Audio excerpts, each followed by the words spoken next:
There's a good way to tell Ireland and Scotland apart. We're the ones that are staying in the EU. So that's always a good one. Good afternoon, everybody. Thanks for staying with us to the graveyard shift, as it were. So I think we're a different kind of company than maybe you've seen over the last couple of days. We're an analytics business. We're focused on producing new types of tools for environmental risk assessment.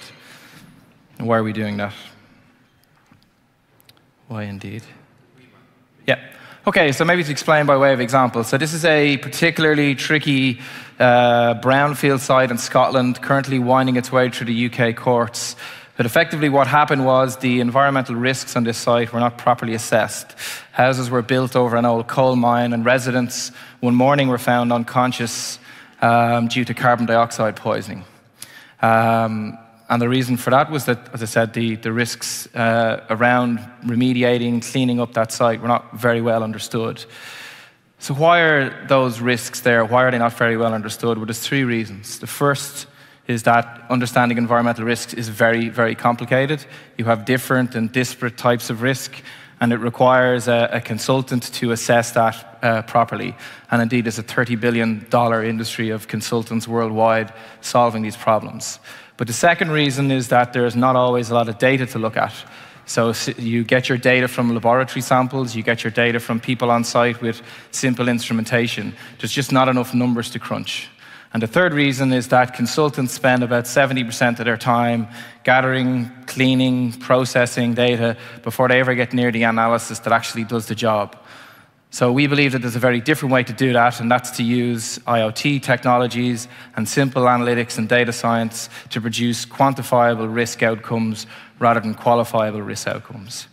And of course, the incumbent state of play affects how regulators view this industry. Regulators are consistent in applying very, very stringent, overly conservative regulations which slow down the development of brownfield sites and development on oil and gas sites, waste sites around the world. So what are we doing? So we're building a system of intelligence for environmental risk assessment. So on one side, we connect the ever-growing number of IoT devices, and on the other side, we connect with other forms of data that help our consultants understand what's happening on sites. We stitch that data together, we process it, and we display visually useful outcomes that consultants can pick up and utilize. And what we do is we try to challenge over-regulation wherever we can find it. So we apply data science to data science-driven techniques to minimize over-engineering on key infrastructure projects, to stop delays which add cost and complexity to projects, and specifically to brownfield sites, of which there are about 5 million around the world, most of them located beside very valuable land banks. We can help optimize land zoning. So if you're building on a brownfield site, regulators would prefer that at best it has industrial use, maybe commercial use. But if we can prove that the risk is low, we can help get that land rezoned for residential, and the developers and owners of sites will see a 2x or 3x uplift in the value of their land overnight. So how big is this market? So the market purely for instrumentation, for monitoring, for data from brownfield sites is worth about $3.3 billion. We're tackling that as our primary market and going also into the air quality space as well. Not in an urban sense where I think the value proposition still has to be determined, but in an industrial context where things like health and safety and exposure of workforces is really something that big corporates are starting to think about.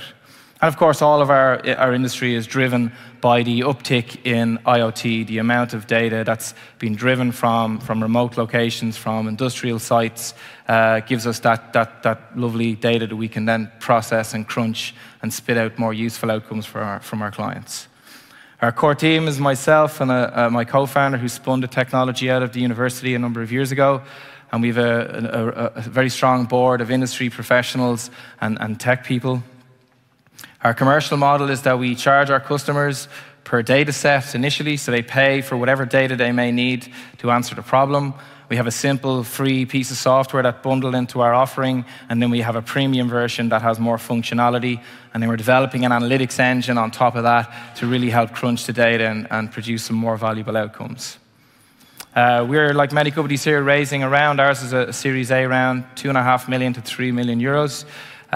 If you are interested in that space, I'd welcome the opportunity to talk to you. Thank you.